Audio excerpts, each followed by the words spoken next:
Olá, nerds, geeks e afins! Estamos todos aqui pescando com o quarto episódio da segunda temporada da série The Orville, exibido na Star Plus. Pois bem, pessoal, temos aqui então um episódio recheado de continuidades. Pois é, a gente já pode estabelecer que a série realmente tem um grande apanhado de linhas narrativas. Claro, uma direta que a gente percebe logo de cara, né, é em relação ao substituto da Lara, né? Aquele sujeito super esquisito, meio entrão, né? Na verdade, a gente pode considerar como uma pessoa inconveniente, né? Aliás, ele já foi apresentado assim para nós logo no episódio passado, né?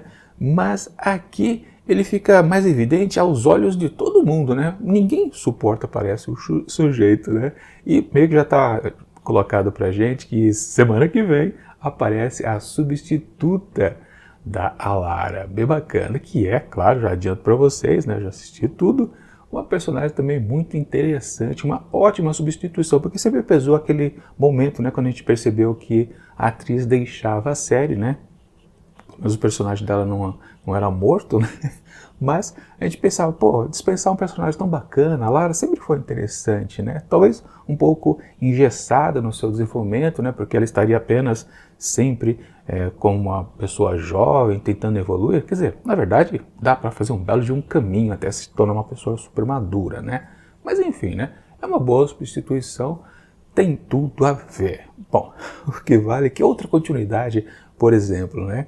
Sim, tivemos aquela questão daquele começo de chaveco, né? Entre o Ed Mercer, o capitão, né? E aquela cartógrafa, né? Tripulante nova que apareceu lá na estreia aqui da segunda temporada, a Janelle Tyler, né? Pois é, a gente percebia, né, que na verdade, né, quem primeiro se interessou por ela foi justamente o Malloy, né? Pois é, tentou dar uma flertada com ela, digamos assim, ficou na esperança, né? Mas a gente já sabia pelo finalzinho do episódio, lá o primeiro, que, cara, ia rolar alguma coisa lá com o capitão, mesmo porque foi um episódio, né, que destacou bastante que a relação então que ele tinha com a Kelly não poderia ir para frente, porque ela já possuía um novo namorado, ou seja, ele precisava se virar também.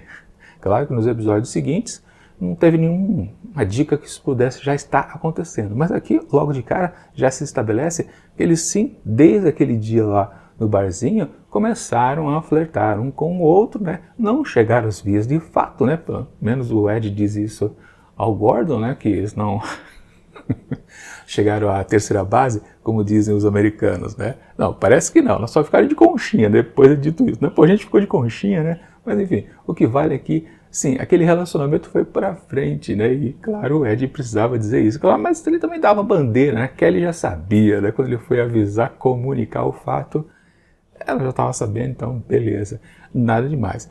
É curioso, né? Até esse ponto, o episódio se apresentava como um mais novo, né, episódio de relacionamentos, que a série, caramba, possui bastante e de forma muito eficiente. Sempre quando a gente está acompanhando todo o, digamos, cotidiano de todo aquele pessoal que a gente já conhece muito bem, e aliás, vale um ponto a dizer, né, comparação evidente que a gente precisa dizer a respeito desse episódio, desta série, com aquela outra que, claro, estreou na mesma época, né. Nesse mesmo dia, né, que foi 17 de janeiro de 2019, também estreou a segunda temporada de Star Trek Discovery. Ou seja, The Orville largou na frente, já havia 3 episódios já exibidos, quando enfim começou a concorrência de fato, no mesmo dia. E aí foi exatamente um massacre, porque estava todo mundo já justamente familiarizado com a tripulação da Orville, coisa que a gente não consegue fazer até hoje, passado vários anos, mais outras temporadas de Discovery, a gente não consegue se afeiçoar a nenhum tripulante, principalmente os tripulantes secundários. A gente não tem intimidade. The Orville tem vários, para falar a verdade, né?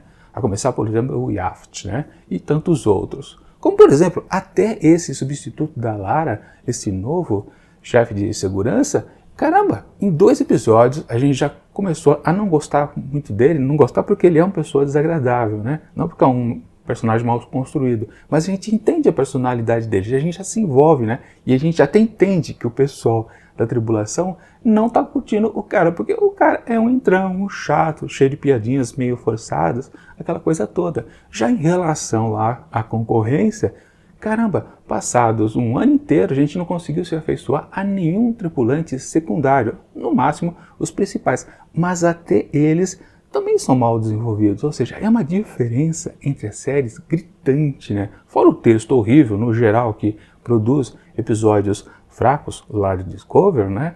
A gente pode considerar que sim, o azeitamento, né, da relação entre os personagens soa sempre forçado, já que em Orville tudo é muito orgânico, a gente acredita que eles são realmente um grande de um time, ou melhor, né, uma grande de uma família. E é por isso que episódios como esse, que começam como puro relacionamento, a gente curte, porque talvez, né, se a gente pensar que no fundo estamos vendo um folhetim, uma novela, mas é uma tendência, claro, natural nossa, a gente se afeiçoar a personagens, e quando a gente realmente gosta deles, a gente quer ver como eles vão se relacionando com eles mesmos ou com outros que vão chegando, como o caso então da nova tripulante. Mas o que vale sim é que temos outra conexão aqui desse episódio com coisas anteriores, também lá da primeira temporada, que foi aquele excelente episódio focado bastante nos trios, que são os inimigos da União Planetária. Lembram, né? Foi lá no... Agora eu não vou lembrar qual que foi, acho que sexto episódio, talvez? Não me lembro, ainda não cheguei ainda no review que eu estou fazendo da primeira temporada, sempre lembrando, né? Segunda-feira eu faço os reviews da primeira temporada, aqui na terça eu faço da segunda, e lá na quinta-feira eu faço da terceira temporada de The Orville. Enfim, daqui a 2 semanas eu vou chegar ao trio, que é o nome do episódio, né? Mas enfim, lá naquele episódio ficou bastante definido, vai um spoiler para você que não chegou até lá, que Ed e também o Gordon, eles foram para dentro de uma nave inimiga lá dos trios, teve todo um perrengue, acabaram destruindo com tudo, né? E conseguiram uma certa inimizade, primeiro de todo o povo trio, né? Mas especificamente de uma tripulante lá daquela nave que eles embarcaram. Pois é, que era uma professorinha que dava aula a alunos, né? Jovens trios. O problema é que no que Ed fez, junto com o Gordon lá, eles acabaram matando o irmão dela.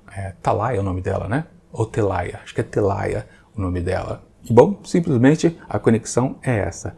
Acontece que então essa nova tripulante aqui da nave, na verdade é a mesma pessoa. Pois é aquela trio lá, a Telaya, se eu não me engano, transformada, completamente modificada, né, ali para ficar com a aparência humana, justamente da então cartógrafa Tyler. Pois é. Um inimigo infiltrado. Bacana. Coisa que eu acho que realmente ninguém se mancou, né? E dava para perceber porque a atriz é a mesma, né? Sim, foi ela que interpretou já na temporada passada, e quando ela foi colocada aqui dentro do elenco na segunda temporada, né? Parece que algumas pessoas perceberam, mas ninguém fez a conexão. E também tem a comparação, né? Porque lá em Star Trek Discovery, na sua primeira temporada, tivemos mais ou menos o mesmo conceito, né?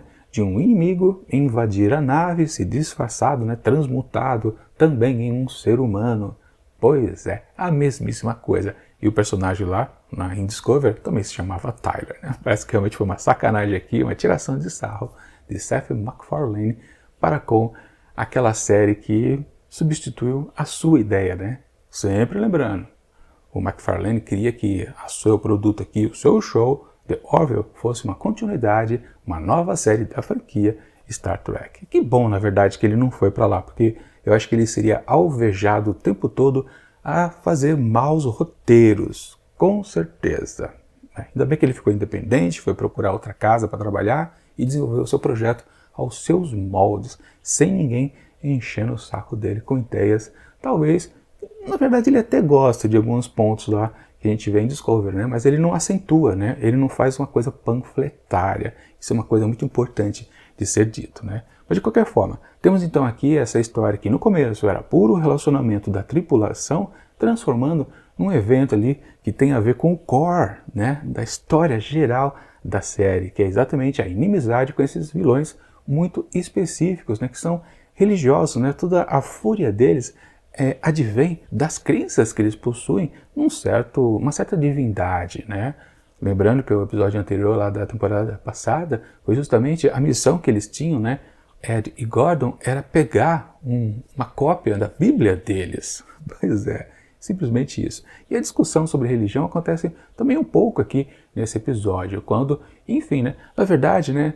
Ainda naquele ponto do relacionamento entre os personagens, o Ed aproveita então umas férias acumuladas e também a nova tripulante para saírem, né, a oficializarem, na verdade, para todo mundo que eles estavam juntos, e eles vão sair, então, alguns dias de férias, sei lá, em algum planetinha por ali, só que no caminho eles são atacados por 3 naves trios, que depois chega a nave maior e patati patatá, naquele esquema de tentar uma certa chantagem para com ele, né? Ou seja, se você não oferecer os códigos que vai acessar todo o esquema tático da União Planetária, nós mataremos então a sua amada. Uma coisa típica, né? Claro que o Ed passa um código falso e, na verdade, logo em seguida já se revela, esclarece para todo mundo, para ele e para nós também, susto para ambos os lados, né? Que a Tyler, na verdade, é a Telaya. É a Telaya o nome dela? Acho que é, né? Se não for também está aparecendo aqui embaixo. Mas enfim, o que vale, né? Aquele choque, né? Aliás, e fazendo a comparação de novo com o que foi lá em Discovery, né? A modificação lá daquele Tyler foi definitiva. Ele não conseguiu reverter para ser um Klingon, né? Um Klingon albino, né? Aqui, no caso, a Tyler conseguiu voltar completamente à sua forma trio, né? Não teve nenhuma modificação. Foi um certo exagero também? Acredito que sim, porque é uma baita de uma mudança. Se bem que, né, é uma coisa até que meio estabelecida há muito tempo nas outras séries da franquia Star Trek, na verdade, né, que essa coisa de você camuflar o corpo para poder se infiltrar em áreas inimigas é algo até rotineiro, digamos assim, né? Só que tem a questão, né? Quando eles mudam, às vezes, o pessoal de uma das naves lá da franquia Star Trek, né? Quando eles vão para uma missão, eles fazem pequenas modificações, tipo colocam uma orelha, colocam uma testa nova, mas corporalmente, quando é uma estrutura grande, né, aí fica um pouquinho mais complicado, né? No caso aqui os trios, né, eles têm um corpo um pouco mais forte, né? A própria atriz, né, quando ela está na forma humana, ela é um pouco mais diminuta. Quando ela fica, né, no jeitão trio, ela está imensa. Tudo bem, a vestimenta ajuda, a cabeça é um crânio muito maior, né? É o exagero, né? Mas tudo bem, vai. Isso é passável. Quem sabe ela ainda volta, né? Pois é. Bom, enfim. A ideia era fazer a chantagem para conseguir os códigos. Só que, de uma maneira também meio inesperada, também uma certa facilitação de desenvolvimento de história, né? Inimigos aparecem. Pois é, mas que inimigos? A União Planetária, que vem salvar o Ed? Não, porque a Orville não está sabendo de nada, né? A Kelly, que está no comando, então nem desconfia que o seu capitão, seu ex, está correndo perigo com a nova parceira, né? Pois é, não, nem desconfia mesmo. Quem então ataca a nave trio? Bom, são os inimigos lá deles. Uns sujeitos lá com uma aparência meio animalesca, nem falam, né? Eles só emitem alguns grunhidos. Na verdade, eu posso adiantar para vocês que esses inimigos não voltaram a aparecer na série depois, né? Foi só uma coisa mesmo de momento para ter um inimigo que pudesse fazer frente exatamente aos trios que são sempre considerados muito mais poderosos, superiores, né, à armada, por exemplo, da União Planetária. De qualquer forma, né, apenas para ter um esquema realmente de necessariamente o Ed e agora a gente pode chamar ela de Telaya, né, talvez de Teleia, é um dos dois nomes, enfim, não importa. Eles são obrigados a fazer um escape, né, saindo rapidamente ali, fugindo, vão para um planeta. E, claro, tem aquele esquema que a gente sempre precisa lembrar a respeito dessa espécie trio, né? Eles não sobrevivem à luz intensa. Pois é, que foi o jeito, o truque que o Ed e o Gordon derrotaram eles lá na primeira temporada. Então, quando eles vão se refugiar nesse planetinha, logo ao lado, né? Ainda bem que tem um planetinha sempre ao lado, né? Mas a nave, o módulo de fuga, né? Já está preparado para ir sempre para o lado mais escuro do planeta, né? O lado noturno. E aí tem aquele perrengue super típico também, né? O comunicador não consegue fazer a boia de aviso para receber o salvamento, precisa ir para um lugar elevado, aquela coisa bem manjada de sempre, né? Mas o que vale é que depois, claro, aqueles inimigos lá também chegam ao planeta e começam a perseguir os dois. E claro, naquele esquema que a gente pode considerar que é uma boa lembrança do filme Inimigo Meu, né? Onde dois seres, claro, de espécies diferentes, são obrigados a conviver juntos durante um bom tempo e depois fazem a amizade. Basicamente isso, não tem nada de novo. Claro, com a diferença ali que é uma relação de casal, né? Não de puros inimigos. Tem esse porém, né? Mas que fica interessante do mesmo jeito, claro, né? E o que vale é que depois as coisas vão se invertendo facilmente, né? A Teleia vai percebendo que o Ed, ele continua gostando dela, mesmo com a revelação que ela era uma pura e simples inimiga, desejosa de muita vingança. Ele em nenhum momento ficou assim com asco, por exemplo, dela. Não, o que ele sentia por ela continuava ali e praticamente da mesma maneira, talvez com uma certa decepção, talvez, a gente possa considerar. E então a graça do episódio é justamente essa, né? Ele voltar a ser uma questão de relacionamento, que é uma boa sacada, não simplesmente ele saiu do que era no começo, se transformou numa coisa mais de sci-fi e continuar. Não, ele voltou a ser o relacionamento. É o grande trunfo desse episódio, ou seja, eles voltaram até naquela sensação, eles voltarem a ser um certo casal, né? Aquela cena lá dentro da caverna, quando já precisam se refugiar, porque o Ed descobre que o planeta ele não vai chegar na fase novamente diurna tão cedo, né? Porque uma rotação do planeta é super lenta. Eles estão lá brigados dentro da caverna e tem aquele momento onde ele vai dormir e simplesmente ela diz para ele, não dorme assim, né, de papo por ar, porque senão você vai roncar, fica de ladinho. É uma coisa típica de casal, né? Ou seja, nesse pequeno diálogo entre os dois, a gente já percebe que, digamos que ela meio que está começando a perdoar ele, né? Com certeza há algo do que ela era antes, a Tyler de antes, aquela cartógrafa infiltrada lá dentro da nave, existia aquela composição de personagem que ela fez, digamos que ela foi tão bem eficiente que realmente ela passou a ser aquela mulher, aquela tripulante da nave, né? Aquela mulher apaixonada pelo Ed também. Ou seja, ela fingiu tão bem que passou a ser aquela pessoa. Claro, né? O que dá a diferenciação de não ser apenas uma cópia barata de Inimigo Meu, aquele filme. Não, porque lá eram dois desconhecidos que passavam a se respeitar, né? Aqui não, né?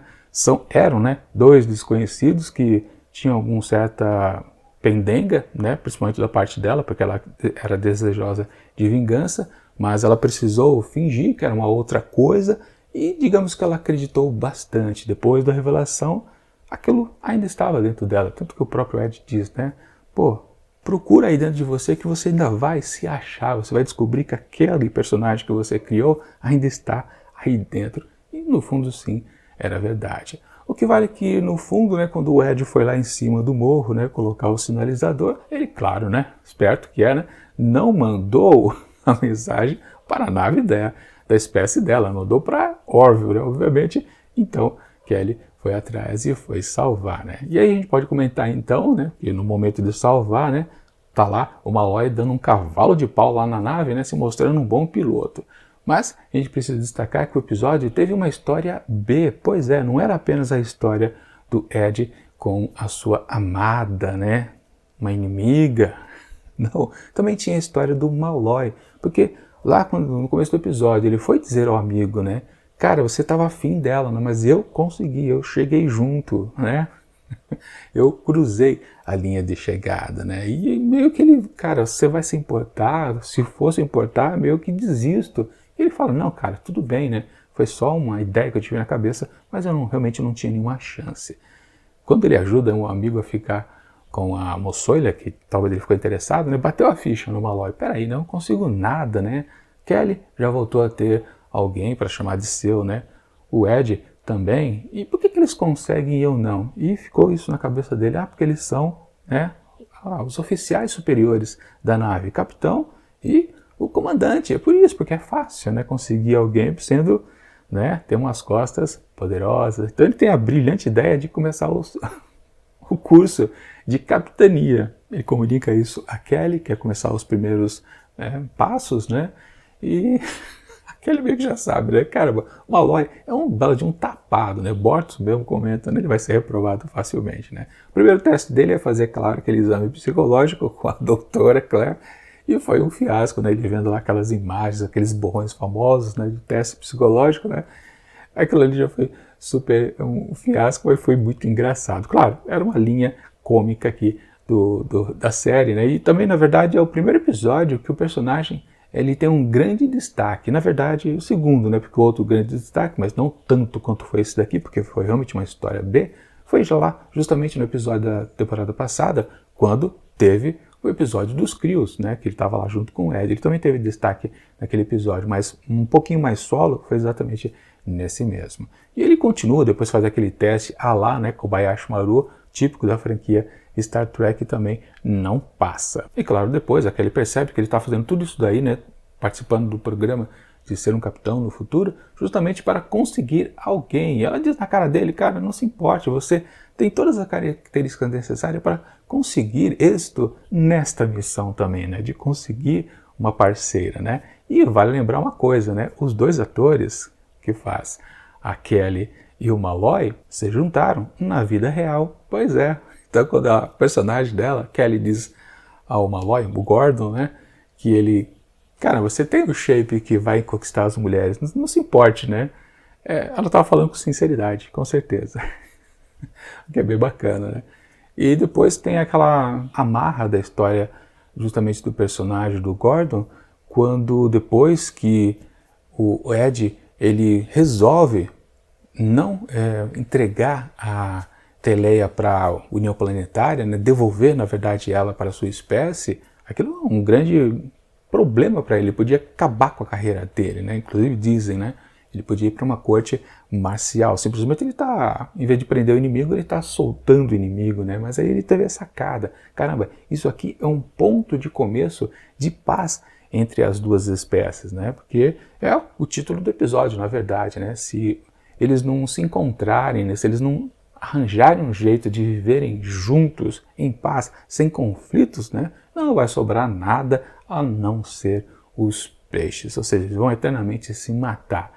E então, o jeito que ele arranjou de começar o processo de paz é justamente, né? Eu tinha a chance daqui de prender esta representante de vocês, mas não. Ela vai ajudar a começar os princípios da paz, justamente porque ela se fingiu ser uma humana, ou seja, ela se permitiu entender o que nós somos. Claro, tudo isso não é dito em texto pra gente, mas é o que a gente vai deduzindo aos poucos, ou seja, não foi uma birutice que o Ed fez, foi uma coisa muito bem sacada, ou seja, se você cometeu esse deslize, né, de se fingir ser o que nós somos, você entendeu o que nós somos.